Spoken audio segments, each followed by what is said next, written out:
నా దగ్గర రండి, కొట్లాడడానికి సిద్ధంగా ఉన్న ప్రజలకి. ప్రభుత్వంతో కొట్లాడతాం, హామీలు ఇచ్చిన వాళ్ళతోటి.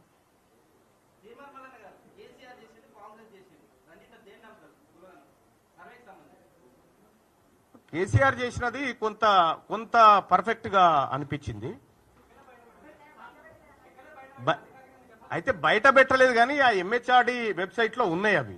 మొత్తం లేకుండా లేవు, ఇప్పుడు డౌన్లోడ్ కొడితే అందరికి వెళ్తాయి అవి. ఈ కేసీఆర్ గాడుపా ఇంకో గాడుపా నాకెందుకు బాయ్ సాబ్, బీసీల దిక్కు అయితే గాడుపు మారింది.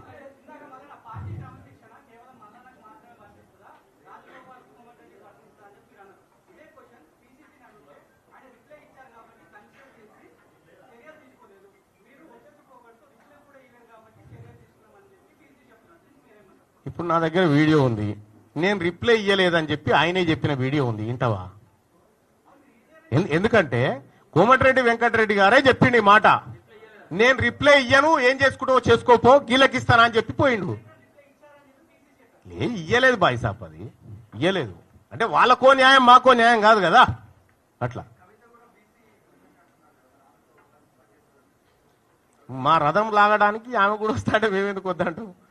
బీసీ ఎందుకంటే ఇన్ని రోజులు మిమ్మల్ని మోసినాం కదా, ఇప్పుడు మమ్మల్ని కూడా మోయాల్సినటువంటి సమయం. ఇక అనివార్యంగా అందరు కూడా బీసీ చెప్పని చేయాల్సిందే.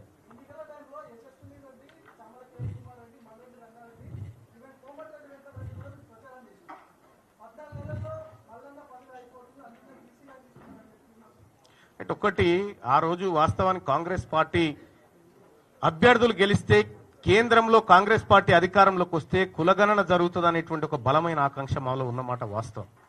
దానికోసం మేము చేయాల్సినటువంటి పనులన్నీ చేసినాం.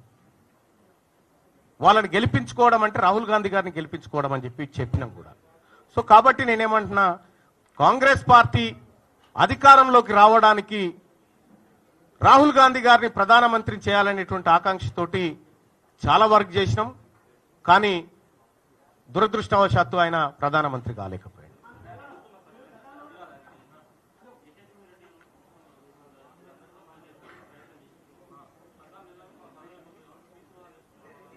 లే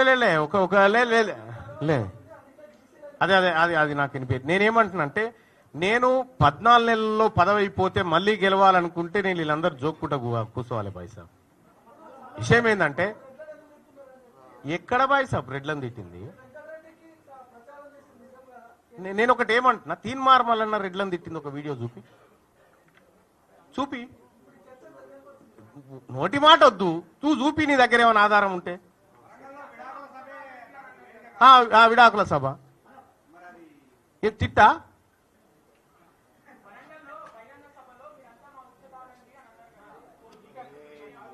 ఇప్పుడు మీ వాళ్ళని అడుగు, దానికి సమాధానం వాళ్ళు చెప్తారు. ఎందుకంటే వాళ్ళందరూ క్లారిటీ ఇచ్చిన నేను అన్నది పర్టికులర్ పర్సన్ అనేటువంటి విషయం వల్ల. ఎందుకంటే ఈ వర్గాలను అవమానించినటువంటి వ్యక్తిని అన్న తప్ప అందరినీ కాదు అనే మాట చెప్పినా అందులో ఆ పేరు కూడా వాళ్ళే. నువ్వే 10 మాట్లాడినావు బాయ్ సభలకి ఛాన్స్ పాపం.